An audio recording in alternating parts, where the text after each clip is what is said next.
Welcome, everyone, to Every Woman Empowered's Chit Chat. And I am your host, Shauna J. Cerniak, the founder of Every Woman Empowered. And today we have our co-hosts, Jani Galarno, international artist and resident artist for Every Woman Empowered. Neela Janu, certified laughter yoga instructor, founder of Let's Laugh Yag, and happiness ambassador for Every Woman Empowered. And our special guest, Kwame Damon Mason, content creator, filmmaker. He just did in 2015 the documentary Soul on Ice, Past, Present, and Future, and has the podcast Soul on Ice. Please help me welcome Kwame. Hi. Hi, Kwame. Thank you for having me. Thank you. Thank you. So, Kwame, I know we got a lot of questions. I'm really excited to hear some of your answers that you're going to have. I've just finished watching the documentary 5 years after the making, and it is phenomenal, and we have some great questions. We're going to get Neela to start off with her first question. Sure. Yeah. So, Kwame, you're known as a filmmaker, but I actually recently learned you wanted to be a police officer. Yeah. So can you tell us how you think your life would have been different if you'd continued on that path? Yeah, it would be a lot different, working in the entertainment world has been just a blessing, and I've been able to see different parts of our great country, Canada, and the United States. Been able to do a lot of traveling, and I've met some really, really great people and been in some really cool situations where if I was just doing that, I would never get that opportunity. So I think that transition was a very good one for me, mentally, spiritually, and just creatively. I've always wanted to be someone who's working in the entertainment world. So I feel like, this is where I was supposed to be. Yes, and I remember when you used to be here on the radio station here in Edmonton, and then you kind of disappeared on us, and here you resurfaced again. So it's good to see you again, Kwame, and to hear all the exciting stuff that you've been doing. It didn't really disappear. It's just when you get let go from a radio station, you just kind of go into your little corner, and then. Out of sight, out of mind. But it was great times. I had some of my best times was when I worked in Edmonton. Well, Edmonton misses you for sure. Yeah, we do. So I have a question for you. What is the driving force that made you want to make this documentary? Yeah, so when I was in Edmonton during 2000, when I got there in 2005. During the run for the cup they had, that was a great time in the city. I got to know guys like George Laraque, Rafi Torres, Jared Stoll, and we all hung out a lot. And they would come by the radio station. Myself and George had a show in the summertime called Summer Lovin'. It was just awesome being around those guys, and just seeing how humble and gracious those guys were with their time, and just with the people of the city. It just made me think about George and his position being a part of the Oilers, and him being the only black player that was on that team right then. And then you start to see a little bit more black players around the league, like Anthony and Chris Stewart, Joel Ward, and Evander Kane. And I just thought to myself, I was like, wow, this is very interesting. Black athletes are looked at differently in the game of hockey now. They're not just enforcers. They're pivotal players on their teams, and there's a lot more playing in the game than when I was growing up. So I kind of knew that something was brewing, that the game was starting to change visibly on the ice. And so with that, I noticed that the conversations were really centered around the guys that were playing at that time. And I thought to myself, there's got to be a little bit more to it.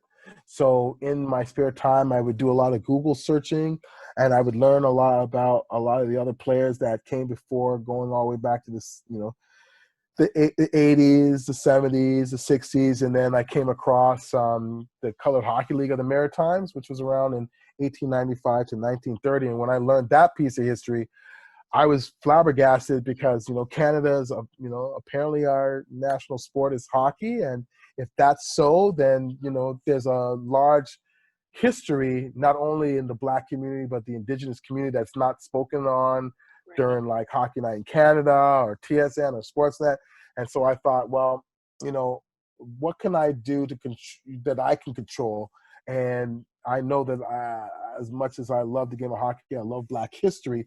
So I thought to myself, well, you know, this might be potentially a great idea. So I just did my research for a bunch of years and just kind of sat on it and just waited for the spirits to tell me when the right time was to actually make this. That's awesome. That actually, what you've said so far already leads right into my second question for you. That's because I'm a radio guy, so that's how we do it. You know? You're smooth. Segue. What is the most challenging part of putting a documentary together? Where did you find it was the most difficult part? Yeah, well, for me, the most difficult part was A, convincing people that this was a story that needed to be told. B, trying to find money to make the film. And I guess C, really just, you know, putting it all together as a whole. Because again, like, you know, I had no experience in filmmaking. I've never made a film in my life. And so everything for me was self-taught, and I had to make sure that I had the right people with me, you know, helping me along the way. The financing was like probably not the hardest, but it was very tough just because, you know, you know, you can't do this for free. I mean, for the first little while, I had friends who had cameras that would help me out here and there. But after a while, you know, people want to be paid for their time and their services. So, you know, with that, just, you know, when I was living in Edmonton, I had a condominium there that, you know, was my first home that I ever purchased. And I just sold that and just took the equity from there and used that money towards travel or rentals or anything that I needed to do to keep the film going. And then, you know, again, it took 3 years to make the film. And then there was just this one moment where I had all this footage, and it was just at the point where it's like, well, you know, there's not more that we need to shoot. We need to edit now. And that was the scariest part because, you know, you've got to pay an editor. You can't get somebody to sit there and do that for free because that takes a lot of time. That's months and months of just focusing on one thing. So we were graced that TELUS Optics in Vancouver, their head office, was giving away these grants to up-and-coming filmmakers.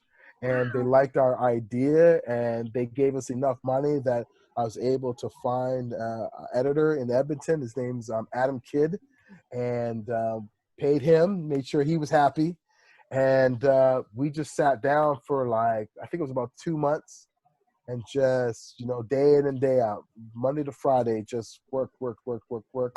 Down to our last day of editing, we worked for 24 hours straight, nonstop in the studio, just making sure everything was tight so that we would make the deadline for the Edmonton International Film Festival, which was our debut. So yeah, it was tough. It wasn't easy, but I don't think anything in life that's a passion is easy, or else everybody would do it. That's so true. That's perfect segue into my question. So yeah, you sold your place, you know, you must have been going through some lows.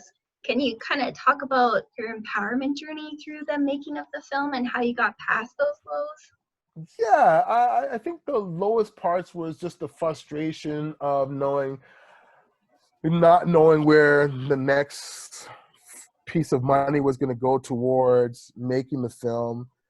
Also, the frustration was, you know, trying to reach out and convince these guys to come and tell their story to a guy who's never made a film before and who they didn't know. And that was so hard because, you know, you try to contact a guy and you'd hear from him Monday and he'd say, call me back on Tuesday. And Tuesday would come and you didn't hear from them for another week. I mean, there was people that literally I spoke to in, let's say, February 2012, and got things set up and weren't able to reach them for at least a year, a full year. So just imagine you're needing something from somebody and it takes you a year to get that from them. And it's literally something as simple of, oh yeah, here's the phone number, you know? So those, oh man, some of those days were like, I wouldn't want to be around me. Some of those days, and actually it was good that my circle of people were very small at that time, because I kind of needed to, jump into my car. Like I moved back home. My dad had a house here in Toronto, and he said, just, sell the place, use the money for that, come stay with me. It was just me and him. So that was a freedom there for me. But like times I would have to get in my car and just drive around at like 2:00 in the morning just to clear my head, and then just kind of think, okay, tomorrow's a new day. We start fresh. I think one of the biggest things that was that go-to for that positive, keep going, don't stop, this is important, you're on the right track, it's going to be hard, but if you stay focused, you'll get there, was Herb Carnegie. So Herb Carnegie, for those who haven't seen the film, he played in like the 40s and 50s. He should have, if you ask Willie O'Ree or you ask anybody that knows hockey history, they'll tell you that he should have been the first Black player to play in the NHL. He was considered one of the best hockey players around his time. He mentored Jean Beliveau, who is a famous hockey player from Montreal and Hall of Famer. One of the best players at the time, and never got a chance to play in the National Hockey League. So he was my very first interview, which was in 2012, February 28th, I believe. And he was such a great interview. He was 92 years old. He was suffering from dementia. So there were certain things he couldn't remember, but when it came to hockey, like that memory was there, which is very interesting about that disease of dementia. It's the things that people suffering from that disease, what they remember and what they don't remember. So I was just so happy that I was able to tell the story, because 14 days later he passed away. And if I didn't tell his story, that story would have just sat in like a couple of old interviews that were in the 90s, some articles, but people actually got to hear from him. His last words on hockey was in my film. So there was a really cool screenshot I had taken of myself and him. So if you ever see the film, we're sitting right beside each other and my arms are around him. And that's because when we first shot it, I was sitting across from him, but he couldn't hear me. So the best way to do it, I had to sit beside him, and I talked really close to him, and that was, really a lot easier for him. And I had taken that screenshot and I put it on my computer at the time. So when I opened up my computer, that was the first thing I saw. I don't even know why I did that, but I did that. And it was interesting because, sorry for being long-winded, but every time I would be frustrated or pissed off or just losing my mind, I had to go to my computer to do something, and that picture popped up. And it's almost like he said, relax, don't worry, you can't stop. Because there's times I wanted to quit. Like there's times where I was like, forget this, let me just try to find another radio job or something. And it was almost like he was telling me, like, if you quit, my story's not going to be out there. They're going to forget about me. And you promised me when I was there with you that you would, because I remember the last thing I said to him, he grabbed my hand, he said, are you going to come back and visit me? And I said, yes, Mr. Carnegie. And he said, I can't wait to see the film, even though he was blind. It was just a sweet moment. And I made these promises to him. And it was like, whenever I was frustrated, it's like he was saying, hey, remember what you said to me.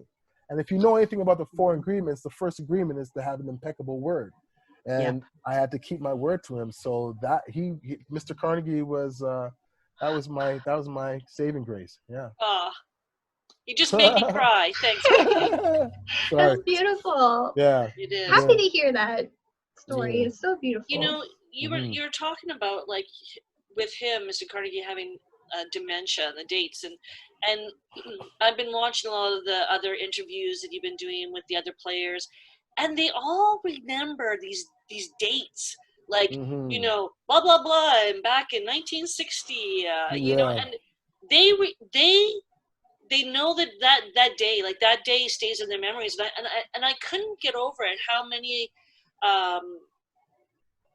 times that you hear, well, it was this date, this day on this year, and you know, throughout it all, and I'm just like those moments that they've cherished and that they still have in their hearts, and they still keep so tight, that those dates, and it just really touched me on how much they remembered about that. For yourself in 2011, there was tragedy in your life.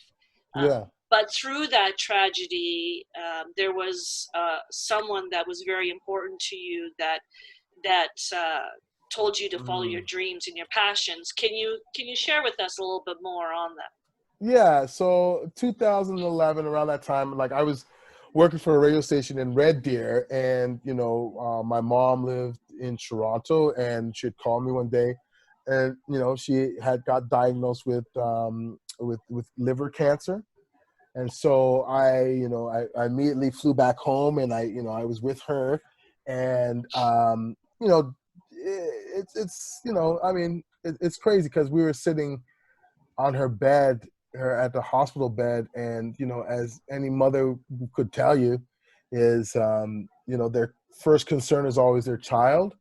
And so I know she was very concerned with, you know, what are you going to do? Like, what do you want to, you know, what do you want to do in life? Because she knew I wasn't happy in radio. She knew that, like, I was like, my frustration was at an all-time high, and she knew that I needed to do something different. And I just remember saying to her, it's like, you know, I really want to just do this documentary about hockey players. And she knows, like, you know, I used to fly back home, and I'd sit on her bed, and her and I would watch, like, we watched the Oilers in 05, 06. Like, I remember sitting on her bed, and we're just watching it, and you know, she would watch the film with me, or watch the games with me. So she knew how much I loved the game of hockey.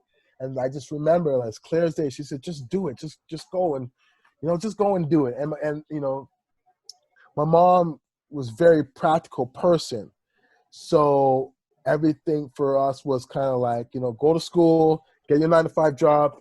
You know, all these wild dreams of being an actor, being a director, is like, oh, just, you know, just secure yourself.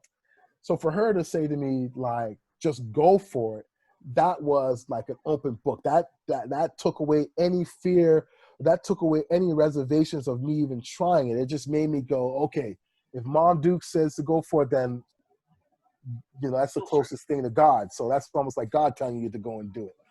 Yeah. So she passed away February 28th, 2011. And the reason why the film was destined to be where it is, and, you know, it's not me bragging, it's not me, like, I owe it all to the higher powers in the universe, God, Allah, Buddha, whoever you believe in. A year later, my very first interview is Herb Carnegie. On that day I went to interview Herb Carnegie. Right after I went to interview Herb Carnegie, I went to the cemetery to see my mom. So there was no way that film wasn't going to get made. It's just there. So again, when it came to all those frustrating times, it's like I just thought of Herb and I thought of my mom. And it was interesting because my mom passed away a year to the date that I did my very first interview. So, you know, you gotta be aware of the signs. So yeah. So, you know, it sucks that she didn't. Yeah, it sucks that she didn't get to see that, because she always knew how much about acting and filmmaking I always wanted, you know, and she wasn't there. And my brother is the one who he really didn't want me to be a police officer. Like, he was so against it, you know. And I used to do music. He's like, why aren't you writing? Why aren't you writing? Why, you know, he used to just be like, why are you doing that? Why, almost like, you know, why are you just taking the easy route out? Right. And my brother passed away in 1995. So the two people that kind of really, you know, kind of had that, you know, that guiding that life for me. Yeah, weren't able to see it, but, you know, so it goes.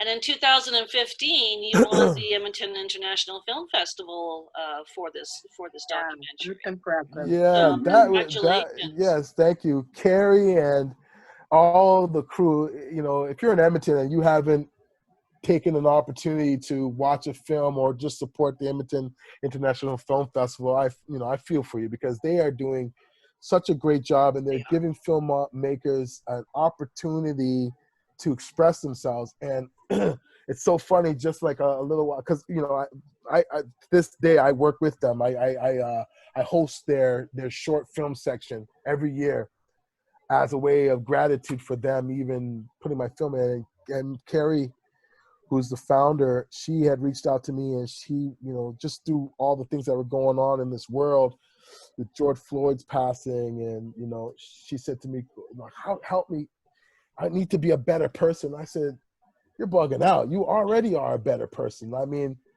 and she didn't understand what I was saying. I said, Carrie, when I was editing my film and you saw me every day going into the studio, we did know each other because I had done stuff with them when I was working for the radio station. But I said to her, I said, hey, I got this film. I passed, like, deadlines were done. They already had their film slated.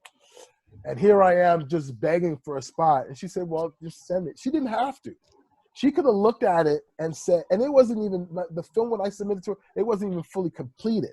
But we needed to they needed to do their last one. She looked at it and she said, all right, there's a couple of things I know you guys need to change, but yeah, if you get those things changed, I'll give you a slot. She didn't have to do that. And because she did that, she gave me a great primetime spot in the evening for the film to play at the city center. I called Grant Fuhr up. I said, Grant, what are you doing on October 7th? And he said, I'm away, and I think he was in Tampa playing in a golf tournament. He goes, actually the 6th I'm done. I said, hey, any chance? He goes, yeah, listen, let me just redirect. He flew down. He sat in the crowd and watched the film. Like the stars aligned on that day, and yeah, just the Edmonton, which coincidentally I'm wearing an Edmonton International Film Festival shirt right now, but that was it, and that's where the ball started rolling, because Grant had made sent a message to somebody at the NHL. He wouldn't tell me who it was, and getting towards the winter of that year, going into 2016, I got a call from Gary Bettman, and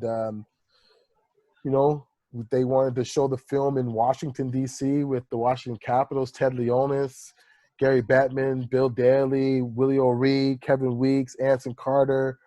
Everybody was just there. We had a packed house, and we showed the film there. The Obamas were actually supposed to be at that screening, but President Obama at the time had to do a State of the Union that same week. Oh my God, if he had been there, that'd have been it. I'd have been like, I would have hung up the laces. Yeah, you got that right. Yeah. That's the one thing I find, especially, of course, being an Edmontonian. I mean, we have our Oiler pride, we have our hockey pride. Mm-hmm. We love our Oilers. I mean, this is Grant Fuhr. It's a autographed jersey of Grant Fuhr with his puck.